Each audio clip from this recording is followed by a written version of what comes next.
Now look, Buster, let's have an understanding. Now what? Brother, what a way to run a railroad. Now, as I was saying...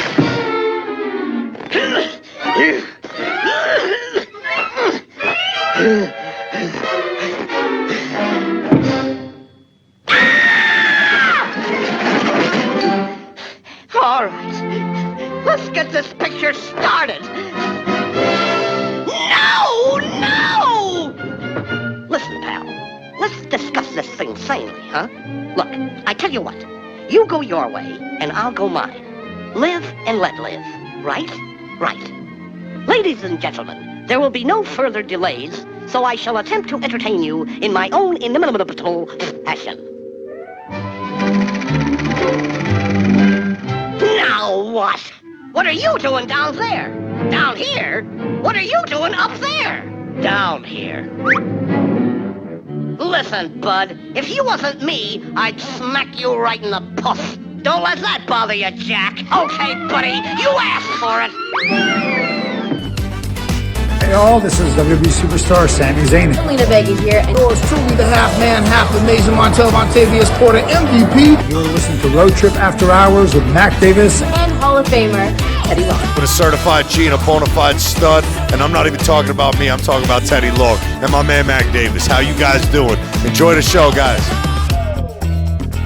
Hello, everybody, and welcome to a brand new episode of Road Trip After Hours. I'm your host, MacDavis, along with my co-host, Mr. WWE Hall of Famer, Teddy Long. Hey, Teddy. Hey, good morning to you, Mac. Well, morning, evening, night, whatever this is airing. So let me say hello to you. And, man, I'm really excited today. We got a great guest, somebody that I had a chance to work with for many, many years in the pro wrestling business. Been a great friend of mine. Love this guy to death. And can't wait to talk to him, talk about one half of the Dudleys. Well, you know what? I ain't going to even say the Dudley boys, because Bubba had nothing to do with that. That was all Devon. So let's talk about Devon. And our guest this week is Devon Dudley. How are you, Devon? I'm good, man. How you doing? How the hell did you get up with that damn crazy Teddy Long? We're both in Georgia, so we kind of stumbled across one another. So. I don't mind the great state of Georgia, but damn. If I'd have known Teddy was there, I would have moved to Mexico. I heard you trying to buy a house right now down here. Don't be trying to act like you don't want to be next to me. You a lie. One thing with Mac Bogus, while we're rolling here, let's start while we're talking to Devon. A lot of people, there's a whole new generation of people that are really watching wrestling now. A lot of guys don't even know who the Dudley boys were. So, Devon, if you could kind of, brief us a little bit and tell us a little bit about maybe how the Dudley boys started and how you and Bubba, got your career started in ECW. Yeah, basically it was ECW. I was at Johnny Rod's school in downtown Gleason's Gym in Brooklyn, New York. And I have been with Johnny for about 5.5 years. And I went through some personal struggles, just like everybody coming up in the business when they first start, because they don't really understand what it takes to get to the level that you want to get to, and allow personal, interferences, to interfere with my, career moving forward. And it got to the point where I took about a 6-month hiatus, stayed away from the gym and everything. Then I came back and I don't know, something just clicked. And it might have been my twin boys, who were just born at the time. And it was like I didn't want to be like my biological father, who sold drugs and did all of that. He was a womanizer, did all of that. I wanted to be totally different. I wanted to be the type of father and a man that my boys could look up to. And I think that's what really got me going, looking into their eyes one day and saying, you know what, I'm going to make something of myself. I'm going back to the wrestling school. I'm going to do this. And something started happening. And next thing you know, I was just flying in the ring, doing everything. Johnny came out of his office and said, what the heck? He couldn't believe it was me after, being gone for so long. And I said, yeah, I have a goal. I said, I want to make it in this business. And then he came to me and he said, I'm good friends with Tommy Dreamer and Taz. I helped train them. And I said, oh, yes, I do know that. He goes, well, they're in this league called ECW. And what do you think about it? And I said, well, I don't really particularly care about it too much, just simply because it's not what I'm used to seeing. I'm not used to seeing barbed wire bats. I'm not used to seeing tables and all of that. I'm used to the Hulk Hogan era, and not even so much the NWA, because I grew up in Brooklyn. So you had, I don't know if you remember the old black and white TV. You had the regular channels on top and then the second dial on the bottom. Oh, yeah. And for us in New York, if you didn't have cable, because I grew up in the projects, I only had two, HBO and a thing called WHT. And, you could click from all three, from HBO, WHT, and to regular TV. So that was our cable. So I never really got a chance to see WCW or NWA until my later years, growing up as a teenager, moving to Long Island and finding out what cable was all about. And Johnny had said, well, I trained him. So what do you think about me making a phone call and there? And I said to him, well, I don't know about that. I said, I do know that I would like to make it in the business, but I don't know about this damn ECW. It looks too barbaric for me. And he made the phone call, and Taz told him, we're looking for an African-American, but a Rastafarian one. And at that time, the hair on the top of my head had already stopped growing, because when I was younger, I thought I was Michael Jackson. My mother put a jerry curl in my hair and burned my scalp. So I started losing my hair very early. So I told her, I said, I can't grow my hair. And they were like, that's okay. Don't worry about it. So I went to the ECW studio and I met Paul Heyman. Paul Heyman got, he was filling me out, trying to get to know me. And he said to me, he goes, what's your favorite movie? I said, Rocky III. He said, Rocky III. He said, who'd you like, Sylvester Stallone? I said, no, Mr. T. And it was like, oh, Clubber Lang. I was like, yeah. I was like, I used to do him as a kid. I loved him. I idolized him. He asked me to do a version of the movie for him, and I did it. And he kind of closed his eyes. He was like, and then when I was done, he goes, man, he was like, I thought Mr. T was in the room. I said, oh, thank you. He goes, that was excellent. He goes, let me ask you a question. He asked me about my parents. Both of my parents are being reverends. And he says, have you ever seen the movie Pulp Fiction? And I said, no. And at that time, he says, I want you to go to your local video store. This is how old I am. They still have Blockbuster and Family Video. And I went down there and I rented the tape like he wanted me to. And I saw it and watched it because he told me about a part, Samuel L. Jackson, The Path of the Righteous Man. And he said, I want you to study that and then come back and see me. So that's exactly what I did. And next thing you know, he said, that's how Devon was born. So Devon Dudley was a mixture of Samuel L. Jackson, Mr. T, and a little bit of Mike Tyson. That's when I had hair. I had the part going down. So it was like pretty much all three characters. So then I got to the ECW dojo, had my tryout with Perry Saturn. Bubba, believe it or not, was a young boy and was sitting in the corner waiting to be told when to move. I mean, he was like basically they put him through the ringer at the ECW school, which I think why he's so mean now. And basically, we had met the first time. They didn't tell me I was gonna, actually be with him. I mean, they did say I was gonna be part of a team called the Dudleys, and they wanted to see if my in-ring performance with Perry Saturn at my tryout at the dojo was gonna qualify me to do that. When Tommy Dreamer walked in, he saw me in there. He remembered me being from Johnny's, and he was like, "Man, you've come a long way in how you wrestle." And he gave me the thumbs up. Taz gave me the thumbs up. Perry Saturn was on one knee. And you can't blow Perry Saturn up. I don't care how you're ex-Green Beret, a legit badass. And basically told, he basically said, Taz asked him, so what do you think of the kid? He's like, the kid can go. He's good. And I was like, yeah, blew him up. I was like, hey, if you want, we can go again. I'm jumping up and down. He's like, no, you good. You good. I was like, all right, good. And the funny thing about it is Perry can't deny it. I love Perry to death, but he can't deny it because Dreamer was there, Taz was there, and Bubba actually remembers that and says it a few times on the interviews. and thus the Dudley Boys were formed. We first started going against each other, and then Bubba was over at first, but then the stuttering and the dancing got old with the ECW crowd. Yep. And I came in as being a no nonsense Dudley, no stuttering, no nothing. You know, we were supposed to kick ass, and that's what we were supposed to do.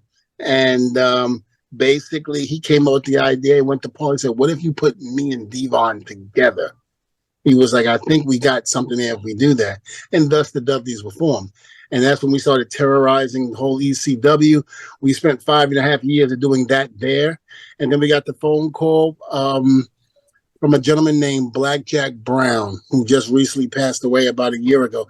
He used to be one of the head photographers at the time around the ringside. And yep. And he said, "Hey, Bubba Devon, Vince Russo is interested in talking to you guys." And this is when Vince Russo was writing during the Attitude Era. Yeah. And we said, okay. We said, not a problem. We'll hear what he has to say. And Vince Russo was a huge ECW fan. And he was like, "I love you guys. I'm telling Vince and them about you. We want to bring you guys in. I definitely want to see if we can bring you guys in. What would it take to bring you guys in?" And we said, "Well, just tell us what you want. Give us a number." And he did. At first, he was like, "But I can't stick with that. But I can tell you that's about what I think around you could probably make here." And we said, "All right." So we had to have the meeting with Vince and JR at the time. Ed Ferrara was there. Pat Patterson, I believe, was there. And so was Bruce Pritchett, one of my favorite people. And we basically had the conversation. JR gave us a number. And he called, actually, it was on a phone call, and JR spoke to me first. And he says, "Yeah, we're looking to bring you guys in, and we want to give you this much." And this is when I had balls. I don't know where it came from, but I just went, "Well, JR, we really wasn't looking to come in at that number. I mean, we're very happy in ECW. We really don't want to go." And that was the truth. We really didn't want to leave. We were happy in a medium-sized pond being a big fish, as opposed being a little guppy in a big size pond. And he says, "Well, Devon, that's a lot of money. I don't know." He was like, "Let me check and I'll see and I'll get back to you." I was like, "All right." So I called Bubba back. I was like, "We better just stay in ECW. I don't think this is going to happen." And 5 minutes later, we got the phone call. "All right, you guys got your deal." I was like, "Wow, really?" I was like, damn, I should have went for more. Let me ask you something, Devon. When you were in ECW and you had your match there, was that your first professional wrestling match? No, I mean, I did indie work, but in terms on a larger scale, the thing with me and Perry Saturn was at the ECW dojo. So that wasn't on TV or in a wrestling with those guys. So when I did make my debut in Lost Battalion Hall in Queens, April 13th, 1996, that was basically my first start of the people knowing who I am. If you didn't see me on the independent circuit in New York, which you really didn't, because only 30 people would show up at my shows back then. So I go to ECW and it was just a little bigger, but I was like, wow, this is great. Did you have any idea that you would become as huge as you were with Bubba and it being a legendary tag team? No, I never wanted to be a tag team. I always wanted to be a singles wrestler. Really? The Black Hulk Hogan. I was such a huge Hulk Hogan fan that I just wanted to be a singles competitor. And Bubba was the one that wanted to do tag team wrestling. So it was kind of like the opposite.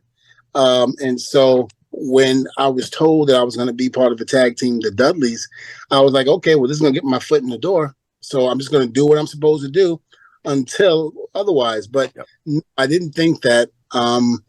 I thought I would make a mark in this business, that people would know who I was, but never at the lights that we, became as big as we did in the tag team realm. I was very happy and content. Was there ever a time while you were a tag team that you thought to yourself, I want to break away. I want to do the solo gig myself? Well, there was many a times I had said that. And it had nothing to do against Bubba. I just wanted to do my own thing. Yeah. Being selfish in a sense, and nothing wrong with that. I wanted the spotlight to be on me. I wanted to be all about Devon at that time. And the Reverend Devon gimmick came around, and it was good. And, even to this day, when I put clippings or anything else about the Reverend character, a lot of people go, man, this was over. This was great. I loved it. I wish wouldn't have killed it the way they did. And here's what I always say as well. Triple H would have never, ever laid down for me in the middle of that ring as doing the Reverend Devon character if he thought the character sucked. He took it upon himself to get in that ring. If you watch that match, he gave me a lot. I mean, I'm whooping his ass in that ring. And he took it. And not only that, but he laid down. And I mean, it was great. It was great. We had a really good time. So, between Triple H, Batista, John Cena, Randy Orton, Mark Henry, Val Venus, all those guys Reverend Devon had victories over, including the biggest one, Triple H. But yet you're going to tell me the gimmick didn't get over? If the gimmick didn't get over, you would have never had me go over on those people like that. Not to mention the fans wouldn't still remember it to this day. It would have been lost. Every time I do autograph signings and things like that, people are always bringing up the Reverend Devon character. I love the character, but there were certain powers to be, and Teddy can tell you and can attest to this. If you can get in Vince's ear and change his mind, or just put an inkling of doubt in his mind, he'll change his mind. Is that what happened with Reverend Devon? I believe that's exactly what happened with Reverend Devon, and I actually found out who was the culprit that got in his ear. I was shocked when I heard it. I couldn't believe it, because this friend, but he proclaimed to be, in my corner the whole time. And, he always, my kids and this and that and blah, blah, blah. And it wasn't about that. It was only, I think it was to make sure that I didn't get ahead, because certain creations were created. And if it would have went south, then if the Reverend Devon would have succeeded, it would have showed who was the team at that time. And I think that's what basically happened to a certain degree. But there was another part of it too. There was another person in that as well, that I'm just coming to find out that actually helped get in Vince's ear and put that doubt in his ear. Listen, and Teddy will tell you this: when you're doing promo segments with Vince, he wants to know everything you're saying. He wants to be prepared. When he came to me one time, I said, listen, I have this perfect scripture for what we're about to do. And this man goes, Devon, I don't want to hear it. I love what you're doing. Surprise me. I'm going to feed off of you. We're going to improv. And I said, oh, phenomenal. And then all of a sudden, for it to go south right after the Triple H victory after that, it was like, what the hell? And even doing the spot with Ron Simmons when we did the thing on masturbation, with Reverend D, which was funny and great. Yep. That's that had gone south. But people remember that, and I see clippings of that all the time because it was entertaining and it was funny. And again, it was so close to home that I thought that got over more than Devon Dudley did, because I knew Reverend Devon. My parents were reverends. Yep. I studied the Bible, scriptures, and all that. I had no other choice. Yeah. That's why they killed it. It was good. Mm-hmm. Okay? Let me ask you. I had to find that out too in the wrestling business. Sometimes when things good, you know what I mean, they kill it because they don't want you to have it. They want it to be somebody else.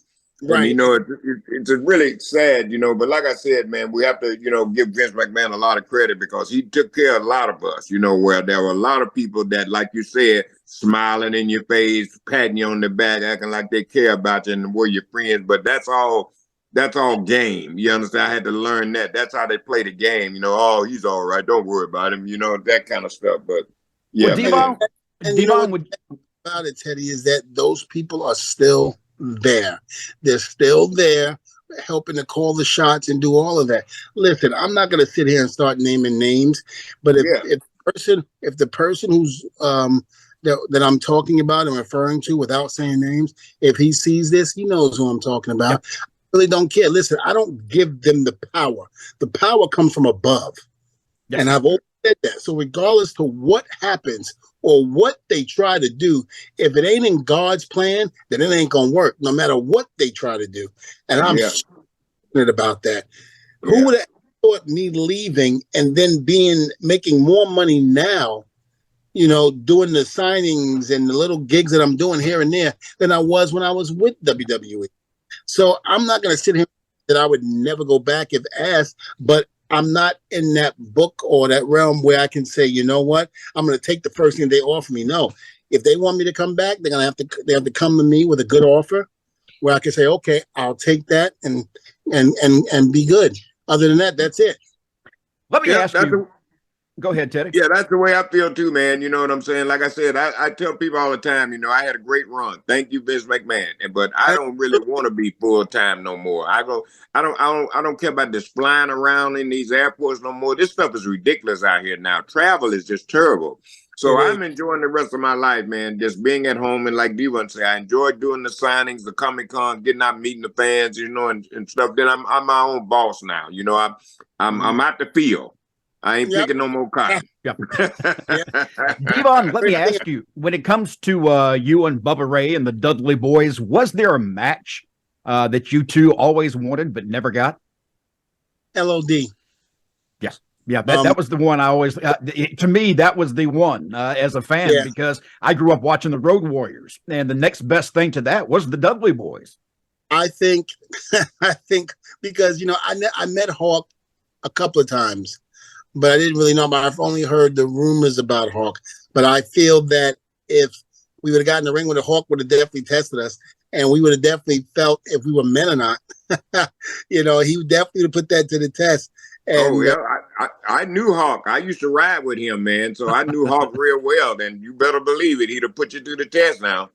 Yes, it was just like APA. So I think the closest thing that we ever got to the Road Warriors and that toughness and that was APA, was Bradshaw and Farouk. Yes. The minute we got to WWE, they threw us right to the wolves to see if we had what it takes, because Public Enemy came in, and unfortunately, God rest both of their souls, but they left a bad taste in a lot of people's mouths. And they were just trying to make sure that the Dudleys weren't going to be the next Public Enemy. And we had to prove that. And we knew that coming into it, that we had a lot to prove. So the minute they threw us to Ron and John, regardless if it hurt or not, we had to jump up and go, thank you, sir. Man, but that's part of your test. And, like I said, this is just my theory for Ron and John. They were the hitmen for WWE. Okay? Yep. You start acting up, then they'll send you straight to the APA. They'll straighten you out. Okay. We weren't acting up. We were just trying to come into the company. Devon, sorry, Mac. We just keep stepping on each other. But that's okay. Devon, this was a great story. I mean, some of it you just told. I mean, as long as I've been knowing you, I didn't even know that your career started like that. So this was very good stuff to know. And for people to know too, because some of the people now that they know who the Dudleys really are and how the Dudleys became. We ain't gonna hold you all day, player, but we'd like to know. I know you got a wrestling school down there in Florida, that you got open, and tell us a little bit about that, man. And we're gonna let you get about your day. Yeah, so I mean, I don't mind. I'm having fun every time I can talk about my career and some of the things that I have, especially with your ass. It's always a pleasure. Well, you just as soon as you get through talking about the wrestling school, then I'm gonna really expose us and let everybody know who we really are. I was gonna bring that up. That's when I hit the delete button and end call. So, wrestling school in Winter Park is literally right down the block from the Performance Center. Great location. I've been open since 2007. We've had a lot of people come out of our school that has been in SmackDown and Raw, NXT, New Japan, All Japan. So we have a lot of people that are currently on the roster. Like, for instance, even Jessica, the SmackDown referee, she came from our school. Caden, the new tag team that came up from NXT, she's part of my school. Malik in NXT is part of mine. Blue, what was her name? Leva Bates. Blue, she was part of us. Mary Kate Brosnan, she was part of us. I mean, we've had so many other people. Haku's boys, Tafita and Partey, who's doing a hell of a job in New Japan. They were part of family, and their younger brother, we call him T. I forget, Talum or something like that, but we just always called him T. But so many people have come our way. Big Rob Terry, who was in NXT. We had Jesse Swanson. He was part of ours as well. I mean, we've had so many stars come out of it. It's Devon Dudley Academy. You can see us on Instagram and Facebook. We have the wrestling school up. It's DevonDudleyAcademy.com. For all the information that you want to join the school, come on down, Winter Park, Florida. I also have a detailing business in West Palm. It's mobile. We hit all of the south, east, west, and up as far as Daytona, Florida region, in terms of going around doing cars and things like that. So I'm really trying to make a really name for myself outside of pro wrestling. I have a deal coming up with a Marble voiceover for. I just got a phone call for. So these are all things that I'm getting now that I would not have been able to do under WWE, because they really don't allow you to go out there and do things outside the company, which for business purposes, I get it. I understand it, but I don't. Yep. Especially when it means making more money for you and exploring for you and your family. So, there was bitter sadness of leaving the company because I was having a good time in NXT. But it was also great because I get to do all these outside projects, and I get to see them people like Teddy Long. Before you get to your special relationship, because I know Teddy wants to bring that up, and it's hilarious. I do want to ask you one question, though. What are your thoughts on today's wrestling? Where are we in today's wrestling, as far as you're concerned? I'm a fan, but I'm not. A lot of the young generation have no respect for those that have come before them. They don't have respect. In other words, they don't listen. Right. Veterans that have been somewhere and made tons of money. There's certain organizations that have veterans in their company and they just don't listen, from what I've heard. Again, I'm not in those organizations, so I don't really know offhand, but from what I'm hearing from the people that are there, and from what I see and other wrestlers that I'm hearing, there is no respect for yesterday at all. And the reason why the Attitude Era and all of that was successful is because my generation actually listened to those who came before us. And when you do that, you can move forward with actually making your career better than you could have ever dreamed of, especially if you put God first and, amongst all other things. So as you can tell, I'm a very biblical person when it comes to stuff. And, I just feel that respect is the key. And until this business finds its way back to respecting those who have come before them, only then will you see the success of yesterday pop up in today. Yeah, very good. Teddy, tell us about that relationship between you and Devon, because you told me a hilarious story on a plane ride that happened. You want to talk about that? It's what you doing right now? You bringing up blasphemy right now. Well, I rebuke you in the name of Jesus. You're gonna get on testifying right now. But you can rebuke me all you want to. You and I both are sinners. You know exactly what we are. We testify. Are sinners. Devon, we like I said, man. Our story is great. Me and Devon have so much fun because I'm always the gay one, and I try to make Devon, big people think that he's gay too. So I'll just bust right out in catering with something. I'll come right in, girl. I told Mac this story about one time we were on the plane. Well, Devon got on the plane before me, so I told the boys, I said, watch this. So Devon, he already on the plane. He's sitting down, so I come right on the plane. Everybody's sitting in there looking. I come right at him. Girl, why you didn't wake me up? You left me in the hotel room, didn't wash my face. Oh, God. Kill his behind. The boys are cracking up, but I've got regular people, on a domestic flight. They're looking at me and horrified. They're just like, What the? So, and people didn't come out the closet like that in public, and so see, Devon came out the closet, and I came out the bedroom. Oh, he be Jesus, I'm telling you. Hey, Devon, Devon, why don't you tell us what you got coming up, man, lately, and where you going to be at, man, and we're going to let you get out of here. Oh, yeah. God, I wish I had my thing. Yeah, I'm going to be in Chattanooga, What Tennessee. about your memory? What about my memory? Is shot. So is don't let Teddy fool you. Teddy's a shot too. Yeah. Oh, mine is double shot. No, I'm gonna be in Chattanooga, Tennessee. This coming up Friday, Saturday, and Sunday. At the convention center. For one of these hirings that I'm doing. Again, I can't remember what it is. I got so many going on right now. Yep. It's amazing. I am blessed in every sense of the word. You know, since I left WWE, my plate has been filled.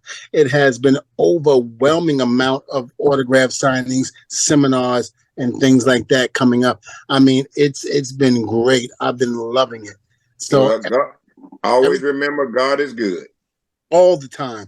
And I'm always putting where I'm going to be on my Instagram, which is Testify Devon, and Testify Devon on Twitter. Follow me and get all the information that I can't remember now, and I should have been prepared. but all my information is going to be on there. Where I'm going to be in Chattanooga, Tennessee. It's going to be at the convention center, signing autographs and just having a great time. I mean, again, this is the intimacy that I have with the fans that we don't get to have when you're in WWE. And I say that because we don't get as close and personal with the fans like that, because we're always shinned it off into a room or what have you. But at this point, we're able to conversate with them. There's nobody telling us we got to go or what have you. Like Teddy said earlier, we are our own boss. We make the shots. We call the shots. So if we want to tell one of these handlers, get the hell away from our fans, let them talk to me, then we can do that. As opposed to being told by some WWE official, you know, leave them alone. And they be like, what the hell did you tell them to leave you alone for? They need this. They need to protect you guys. We're our own boss. We can tell them what to do and what not to do when it comes to the fans. Let me ask you one quick question before we say goodbye, because if I don't ask this question, I'll get hate mail.